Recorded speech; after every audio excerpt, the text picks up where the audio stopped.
Hello everyone and welcome to the cloud interpretation. आज मैं आपको वाइकिकी का 10th एपिसोड एक्सप्लेन करूंगी, पर उससे पहले अगर आपने चैनल को सब्सक्राइब नहीं किया है तो प्लीज कर दो और हाँ, बेल नोटिफिकेशन पर भी क्लिक कर देना। बढ़ते हैं एपिसोड की तरफ। तो एपिसोड की स्टार्ट में हम डुंगू को देखते हैं। डुंगू अपना कैमरा साफ कर रहा होता है, तभी वहाँ पर सोहा आती है। वो डुंगू से पूछती है कि वो इतना उदास क्यों है, तो डुंगू बताता है कि वो डिसाइड ही नहीं कर पा रहा है कि वो यूना और सोल की रिस्पॉन्सिबिलिटी लेने के लिए तैयार है भी या नहीं। तभी सोहा उसे माइंड फ्रेश करने के लिए अपने साथ में ड्रिंक करने के लिए इनवाइट करती है और वो उसके साथ में चला जाता है। जाते वक्त डुंगू अपना कैमरा इन्फॉर्मेशन टेबल पर ही छोड़ देता है। तभी वहाँ पर जुनकी और सियोजिन आते हैं। सियोजिन ने हद से ज्यादा ड्रिंक कर ली थी और जुनकी उसे संभाल रहा था। तभी उसे संभालते वक्त सियोजिन जुनकी को जोर से धक्का देती है और उस वजह से जुनकी के हाथ से डुंगू का कैमरा टूट जाता है। जुनकी डर के मारे उस कैमरे को टेबल के नीचे ही छुपा देता है और वहाँ से डर कर भाग जाता है। नेक्स्ट मॉर्निंग हम लोग देखते हैं कि सोहा और डुंगू को बहुत ही ज्यादा ड्रिंक करने की वजह से हैंगओवर होता है। तभी सोहा को डिटेक्टिव का फोन आता है। तभी सोहा उनसे पूछती है क्या उसने उस कॉन आर्टिस्ट को पकड़ लिया, तो डिटेक्टिव बोलते हैं कि उसकी तलाश अभी भी जारी है और वो लोग फोन काट देते हैं। सोहा ये सुनकर बहुत ही ज्यादा डिसअपॉइंट होती है। तभी डूशिक उसे बोलता है कि उसे परेशान होने की कोई जरूरत नहीं, वो कॉन आर्टिस्ट जल्द से जल्द मिल जाएगा। तभी डुंगू डूशिक से पूछता है कि अब वो ठीक है, क्योंकि मालगुमी तो कोरिया छोड़कर जा चुकी थी ना। तो डूशिक बताता है कि वो मालगुमी के लिए बहुत ही ज्यादा खुश है और अब वो अपने काम पर फोकस करना चाहता है। डूशिक डुंगू और सोहा को बताता है कि उसकी फर्स्ट नॉवल थोड़ी बहुत हिट हो गई है और फैंस उससे सेकंड सीजन की मांग कर रहे हैं, तो वो उसी पर फोकस करना चाहता है। डुंगू और सोहा ये सुनकर बहुत ही ज्यादा शॉक हो जाते हैं, क्योंकि डूशिक की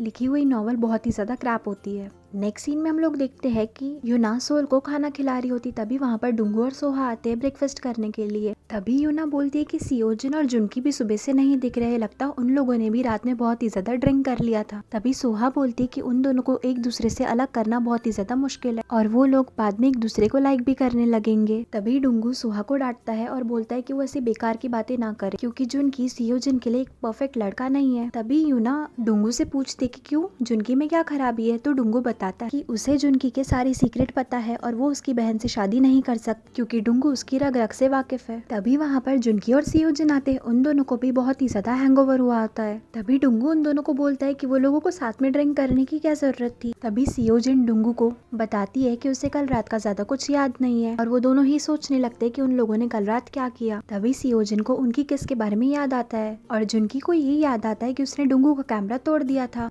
वो दोनों ही टेबल से चले जाते हैं और जुनकी जाकर डुंगू का कैमरा देखता है कि क्या सच में उसने उसका कैमरा तोड़ दिया था या वो सिर्फ एक सपना था। जुनकी वहाँ पर जाता है और कैमरे को अच्छे से छुपा देता है। तभी हम लोग देखते हैं कि सियोजिन सोचती है कि वो जुनकी को किस कैसे कर सकती है और वो उस बात को रिग्रेट करती है। तभी जुनकी वहाँ पर आता है और सियोजिन को बोलता है क्या उसे याद है कल उन दोनों ने क्या किया था। तो सियोजिन को लगता है कि जुनकी किसके बारे में बात कर रहा है। दरअसल जुनकी को किसके बारे में कुछ याद ही नहीं था, वो कैमरे को रेफर कर रहा था और वो बोलता है कि अगर डुंगू को ये बात पता चल गई तो वो उन्हें बहुत ही ज्यादा डांटेगा। तो सियोजिन उसे बोलती है कि उसे ये सब भूल जाना चाहिए और आगे बढ़ जाना चाहिए, पर जुनकी अभी भी इस बात को लेकर श्योर नहीं था। तभी सियोजिन उसे बोलती है कि उन लोगों को किसी ने देखा नहीं है तो किसी को कुछ पता ही नहीं चलेगा। सियोजिन जुनकी को कन्विंस कर लेती है और उसे बोलती है कि उन्हें ये राज अपनी कब्र तक लेके जाना है। जुनकी इस चीज के लिए मान जाता है। उसके वहाँ से जाने के बाद में सियोजिन को मारती है और बोलती है कि वो जुनकी को किस कैसे कर सकती है। वहाँ पर जुनकी भी खुद को ब्लेम करता है कि वो डुंगू का कैमरा कैसे तोड़ सकता है। नेक्स्ट सीन में हम लोग देखते हैं कि डूशिक एज अ पार्ट टाइमर एक सुपरमार्केट में काम करता है।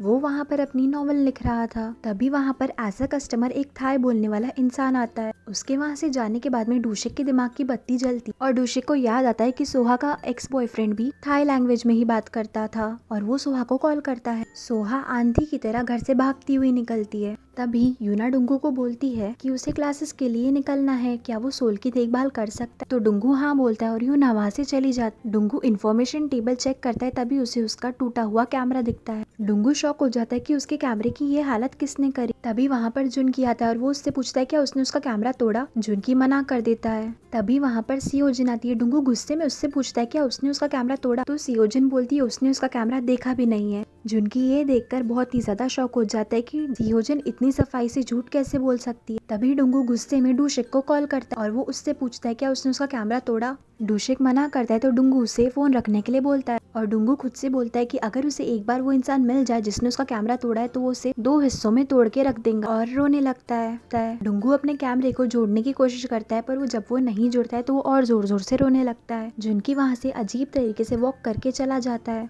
तभी जुनकी सियोजन के रूप में आता है और वो उससे बोलता है कि उसे डुंगू से सब कुछ कन्फेस कर देना। तो सियोजन मना करती है और बोलती है कि अगर डुंगू को ये पता चल गया तो वो उन दोनों को ही मार देगा, और वो उससे बोलती है कि वो अपनी मेमोरी से ये सब डिलीट कर दे। जुनकी निराश होकर वहाँ से चला जाता है। जुनकी के रूम से जाने के बाद में सियोजन सोचती कि जुनकी उनकी केस के बारे में डुंगू को क्यों बताना चाहता, और कमरे से बाहर निकलकर जुनकी ये सोचता है कि सियोजन अपने ही भाई का बेशकीमती कैमरा तोड़ने के बाद में चुप कैसे रह सकती है। नेक्स्ट सीन में हम लोग देखते हैं कि सोहा सुपरमार्केट पहुंच चुकी थी और वो सर्वेलेंस कैमरा चेक करती है तो वो आदमी वही होता है जो उसका सारा पैसा लेकर भाग गया था। वो ये बात डिटेक्टिव को कॉल करके बताती है, पर डिटेक्टिव उसे वेट करने के लिए बोलते हैं। सोहा ये सुनकर बहुत ही ज्यादा फ्रस्ट्रेट हो जाती है और ये डिसाइड करती है कि वो खुद से ही उस चोर को पकड़ेंगी। तो डूशेक उसे पार्ट टाइमर के कपड़े पहना देता है जिससे वो उसी सुपरमार्केट में काम कर सके और किसी को शक भी ना हो। तभी डूशेक स्टॉक ऑर्गेनाइज करने के लिए वहाँ से जाता है और वो सोहा को बोलता है कि वो काउंटर संभाले। तभी वहाँ पर एक कस्टमर आता है जो कि बहुत ही ज्यादा रूड होता है। वो सोहा को ऑर्डर्स देने लगता है। इस बात के लिए सोहा उससे झगड़ने लगती, पर तभी डूशेक वहाँ पर आता है और बात को संभाल ले। वो कस्टमर बिना पैसे दिए ही सामान को खाने लगता है। सोहा को ये बात बिल्कुल पसंद नहीं आती, पर डूशेक उसे इग्नोर करने को बोलता है और जब वो कस्टमर पैसे देता है तो वो सारे पैसे फेंक देता है। यहाँ तक के रैपर भी वो फ्लोर पर ही छोड़ देता है। डूशेक बीइंग वेरी इनोसेंट वो रैपर को उठा लेता है, पर सोहा उसे बोलती कि वो ऐसे कचरा नहीं फैला सकता है। तो वो कस्टमर रूडली सोहा को बोलता है कि सफाई करना भी उन्हीं का काम है, उनको इस बात के पैसे दिए जा रहे हैं। तभी सोहा उसे सबक सिखाने वाली होती है कि डूशेक उसे मना कर देता है और उसके बिहाफ में सॉरी बोलता है। उस कस्टमर के वहाँ से जाने के बाद में डूशेक सोहा को बोलता है कि उसे क्या हो गया है। तो सोहा उसे बोलती है कि वो ऐसे लोगों को कैसे टॉलरेट करता है। डूशेक बताता है कि उस आदमी का पास में ही एक रेस्टोरेंट है, इसके लिए बेटर है कि वो उसके जैसे लोगों को अवॉइड करे।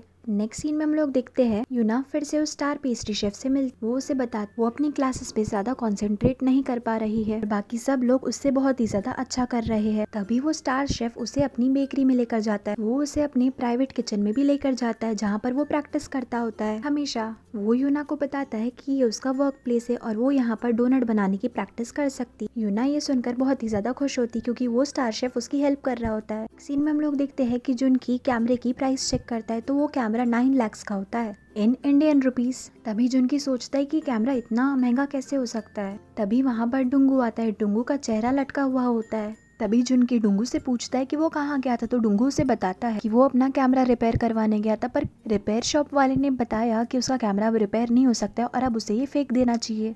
तभी डुंगू जुनकी से बोलता है कि उसकी ओलिविया बहुत ही ज्यादा बेचारी है। तो जुनकी पूछता है कौन ओलिविया। तो डुंगू बताता है कि उसके कैमरे का नाम ओलिविया है। उसने हमेशा ओलिविया का ध्यान अपनी छोटी बहन से भी ज्यादा रखा और उसे ये कैमरा कंस्ट्रक्शन पे पूरे 1 साल काम करने के बाद में मिला था। डुंगू ये बताकर फूट फूट कर रोने लगता है और जुनकी से बोलता है उसे ऐसा लग रहा है जैसे उसकी छोटी बहन मर गई हो। ये सुनकर जुनकी भी रोने लगता है। नेक्स्ट सीन में हम लोग देखते हैं कि सियोजन अपना फोन चेक कर रही थी। वो देख रही थी कि उसके इंटरव्यू का रिजल्ट आया या नहीं। तभी वो सोल से पूछती कि वो पास तो हो जाएंगी ना। तो सोल हंसने लगती है। तभी वहाँ पर जुनकी आता और वो उससे बोलता है कि अब उससे डुंगू की हालत नहीं देखी जा रही है और उन्हें डुंगू को सारी सच्चाई बता देनी चाहिए। सियोजन उसे मना कर देती है तो जुनकी उसे हार्टलेस बुलाता है और ये भी बोलता है कि उसे डुंगू के लिए थोड़ा सा भी सॉरी फील नहीं हो रहा है। तो सियोजन बोलती है उसे डुंगू के लिए सॉरी फील क्यों होगा। तो जुनकी बताता है कि आउट ऑफ रिग्रेट वो तो डुंगू से आग भी नहीं मिला पा रहा है।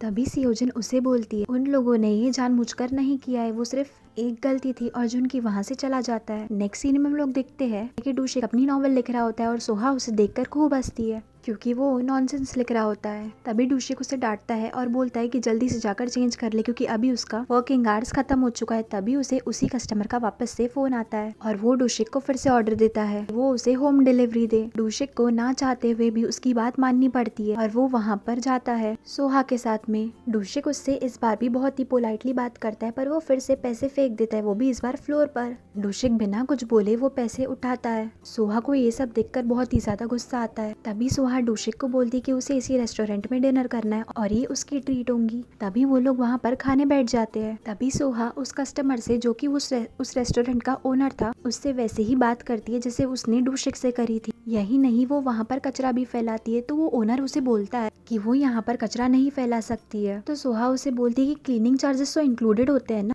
तभी वो ओनर उसे इडियट बुलाता है। सोहा इसी बात का तमाशा खड़ा कर देती है और उस ओनर को सोहा से माफी मांगनी पड़ती है। तभी सोहा उसे बोलती है कि उसे डूशेक से भी माफी मांगनी चाहिए और वो डूशेक से भी माफी मांगता है। तभी सोहा उस ओनर को एक पीस ऑफ एडवाइस देती है कि भले ही डूशेक डफर जैसा दिखता हो पर उसे कोई हक नहीं बनता कि वो उसे अपने नौकरों जैसा ट्रीट करे। वो दोनों ही वहाँ से चले जाते हैं। रास्ते में डूशिक सोहा से बोलता है कि वो बहुत ही ज्यादा अमेजिंग है। तभी सोहा उससे बोलती है कि उससे लोगों का एडवांटेज लेने वाले लोग बिल्कुल नहीं पसंद है। तभी वो डूशिक से बोलती है कि वो उसका बैग पकड़े और एक्ट करती है कि उसका हाथ दुख रहा है। तभी डूशिक उसे बोलता है क्या वो अभी उसका एडवांटेज नहीं उठा रही है। तो सोहा बोलती है कि फ्रेंडशिप में एडवांटेज नहीं होता है। नेक्स्ट सीन में हम लोग देखते हैं कि यूना डोनट बना रही होती है और उसका डोनट बन जाता है। तभी वो स्टार शेफ उसकी डोनट चखता है और उसे उसके डोनट बहुत ही ज्यादा पसंद आते हैं। वो यूना से ये भी बोलते हैं कि जब वो चाहे तब यहाँ पर आके प्रैक्टिस कर सकती है। यूना ये सुनकर बहुत ही ज्यादा खुश होती है। नेक्स्ट सीन में हम लोग देखते हैं कि जुनकी सो रहा होता है। तभी उसे ओलिविया का भयानक सपना आता है। ओलिविया उसे डराते हुए बोलती है कि उसे डुंगू को सब सच बताना ही होगा वरना वो उसे जिंदगी भर हॉन्ट करेंगी। इतना बोलते ही ओलिविया में से खून निकलने लगता है और जुनकी अपनी ड्रीम से उठ जाता है। उठकर वो सियोजन के पास जाता है और उसे बोलता है अब कुछ भी हो जाए वो डुंगू को सब सच बता ही देगा। सियोजन उसे बहुत मना करती है पर जुनकी फिर भी नहीं मानता और वो डुंगू के पास चला जाता है। डुंगू अभी भी ओलिविया को साफ कर रहा होता है। तभी जुनकी वहाँ पर आता है और डुंगू को बोलता है कि उसे एक सच बताना है। तभी सियोजन वहाँ पर आती है और उसे रोकने की कोशिश करती है पर तभी डुंगू उससे पूछता है कि क्या हुआ है। तो जुनकी सियोजन से बोलता है कि उसे ही अपने भाई को सब सच बताना होगा। तभी सियोजन बोलती है कि उसे समझ नहीं आ रहा है कि उसे अपने भाई को बताने की क्या जरूरत है। फिर भी सियोजन बताती है कि कल रात को उन लोगों ने बहुत ही ज्यादा ड्रिंक कर ली थी और ड्रिंक करने के बाद उन दोनों ने ही एक दूसरे को किस किया। ये सुनकर डुंगू और जुनकी शॉक हो जाते हैं। जुनकी को असल में किस के बारे में कुछ याद ही नहीं रहता है और वो सियोजन से बोलता है कि वो किस के बारे में नहीं कैमरे के बारे में बात कर रहा था। कैसे उसने और सियोजन ने डुंगू का कैमरा तोड़ दिया। डुंगू ये सब सुनकर जोर जोर से चिल्लाने लगता है और उन दोनों से बोलता है कि पहले उन लोगों ने उसका कैमरा तोड़ा और फिर एक दूसरे को किस भी किया। जुनकी डुंगू को काम डाउन होने को बोलता है। तभी डुंगू उन दोनों के पीछे भागता है। सियोजन और जुनकी रूम में जाकर लॉक हो जाते हैं और डुंगू दरवाजा तोड़ने की बहुत ही ज्यादा कोशिश करता है पर वो नहीं टूटता और कुछ देर बाद आवाज आनी बंद हो जाती है। उन दोनों को लगता है कि डुंगू वहाँ से चला गया। तभी जुनकी सियोजन से पूछता है क्या सच में उन दोनों ने किस किया। सियोजन हाँ बोलती है। तभी डुंगू विंडो से आ जाता है और वो उन दोनों को पकड़ लेता है। वो दोनों ही डुंगू को बोलते हैं कि वो सिर्फ एक मिस्टेक थी। वो दोनों ही एक दूसरे को बिल्कुल भी पसंद नहीं करते। डुंगू उनकी बात तो मान लेता है पर उन दोनों को ही एक दूसरे से 5 मीटर की दूरी पे रहने को बोलता है। वो दोनों ही इस बात के लिए अग्री कर लेते हैं। डुंगू उन्हें उनके कमरे में जाने को बोलता है, वो भी अलग अलग। नेक्स्ट डे हम लोग देखते हैं कि डुंगू सफाई कर रहा होता है। तभी वहाँ पर यूना आती है और उसे बोलती है कि वो सफाई कर लेंगी पर डुंगू उसे मना करता है। तभी यूना उससे पूछती है कि क्या वो उससे गुस्सा है क्योंकि आजकल वो उससे ज्यादा बात नहीं करता। डुंगू यूना को बोलता है कि ऐसा कुछ भी नहीं है और यूना वहाँ से चली जाती है। थोड़ी ही देर बाद वहाँ पर सोहा आती है और वो डुंगू से पूछती कि क्या हुआ, वो इतना उदास क्यों है। तो डुंगू उसे बताता है कि वो बहुत कोशिश कर रहा है कि वो यूना को भूल जाए पर वो जितनी कोशिश कर रहा है वो यूना को उतना ही लाइक करने लगता है। तभी सोहा उसे पूछती कि वो यूना को इतना लाइक क्यों करता है। तो डुंगू बताता है कि उसे नहीं पता, वो बस यूना को लाइक करता है।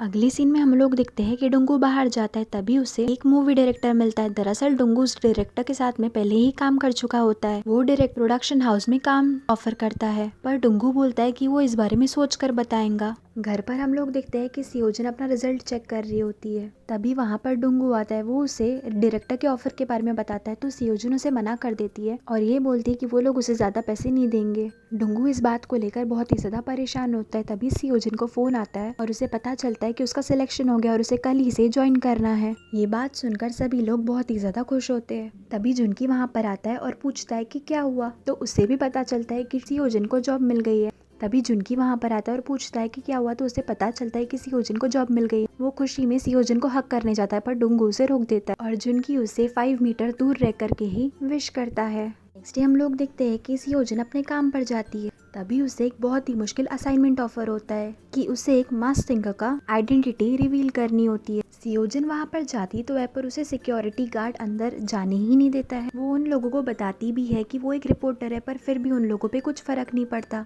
तभी वहाँ पर उसे जुनकी की आवाज आती है। वो वहाँ पर जाकर देखती है तो जुनकी एक ऑक्टोपस की कॉस्ट्यूम में था। सियोजन उससे पूछती क्या उसे मास्क सिंगर के बारे में कुछ पता है। तो जुनकी मना कर देता है। तभी हम लोग देखते हैं कि सियोजन फिर से अंदर जाने का ट्राई करती है पर उसे फिर से बाहर निकाल दिया जाता है। जुनकी वॉशरूम में जाता है और उसे वहाँ पर उसका दोस्त मिलता है जो कि क्रैब मैन बना हुआ होता है। जुनकी उसे बताता है कि उसे मास्क मैन के बारे में जानना है और वो दोनों ही कुछ जुगाड़ लगाकर मास्क मैन के रूम के अंदर चले जाते हैं और वहाँ पर बहुत मुश्किल के बाद में वो लोग मास्क मैन को अनमास्क कर देते हैं। जुनकी बाहर आकर ये बात सियोजिन को बताता है और सियोजिन बहुत ही ज्यादा खुश होती है। सियोजिन जुनकी की ये साइड देखकर काइंड ऑफ उससे अट्रैक्ट हो रही थी। एक सीन में हम लोग देखते हैं कि डुंगू को फिर से बेबी शूट करना होता है पर उसे बेबी संभल ही नहीं रहा होता है, तो वो यूना को कॉल करता है और यूना उसकी हेल्प करती है। नेक्स्ट सीन में डुंगू उस वीडियो को एडिट करके अपने बॉस को दिखाता है पर उसका बॉस उसे रिजेक्ट कर देता है। डुंगू घर पर आकर ये वीडियो सभी को बताता है पर सबको ही ये वीडियो बिल्कुल पसंद नहीं आती है और सबके वहाँ से जाने के बाद में यूना उसे बहुत ही ज़्यादा एनकरेज करती है कि उसे उस डायरेक्टर का ऑफर एक्सेप्ट कर लेना चाहिए और एज अ प्रोडक्शन बॉय उस फिल्म में काम करना चाहिए। डुंगू यूना की ये सब बातें सुनकर बहुत ही ज़्यादा मोटिवेट होता है और उस डायरेक्टर से मिलने जाता है। वो डायरेक्टर उसे काम पर रख लेते हैं। तभी उसे घर जाते वक्त सोहा मिलती है। तभी सोहा डुंगू से पूछती है कि वो इतना खुश क्यों है, तो डुंगू उसे बताता है कि उसे प्रोडक्शन हाउस को ज्वाइन कर लिया है। डुंगू उसे बोलता है कि उसे पता चल गया कि वो यूना को इतना पसंद क्यों करता है, तो सोहा उससे पूछती है कि क्या है वो रीजन। तभी डुंगू उसे बताता है कि वो यूना को बिना कोई रीजन के ही लाइक करता है, वो बस यूना को लाइक करता है, जैसी भी वो है उसे बहुत ही ज्यादा पसंद है। तभी सोहा उससे पूछती है क्या उसने सोल के बारे में सोचा है, तो डुंगू बताता है कि उसने अभी तक इस बारे में सोचा तो नहीं है, पर वो अगर यूना के साथ नहीं होता है तो वो कभी भी लाइफ में खुश नहीं रह पाएगा और वो अपनी पूरी लाइफ रिग्रेट करेगा। वो सोहा को बताता है कि वो यूना को डेट के लिए पूछने वाला है और वहाँ से चला जाता है। घर पर हम लोग देखते हैं कि यूना को वो स्टार पेस्ट्री शेफ ड्रॉप करने आया होता है। उसके वहाँ से जाते से ही डुंगू वहाँ पर आता है और यूना से बोलता है कि उसे उससे कुछ बताना है। डुंगू यूना को बिना एक सेकंड भी वेस्ट करे आई लाइक यू बोल देता है और तभी वहाँ पर वो पेस्ट्री शेफ आ जाता है। वो उन दोनों को दूर से ही देखता रहता है और इसी के साथ एपिसोड खत्म। Thank you so much everyone for watching this video till the end. I hope आपको ये वीडियो पसंद आई हो। जाने से पहले वीडियो को लाइक और चैनल को सब्सक्राइब करना मत भूलना। मिलते हैं नेक्स्ट वीडियो में। टेक केयर, सी या।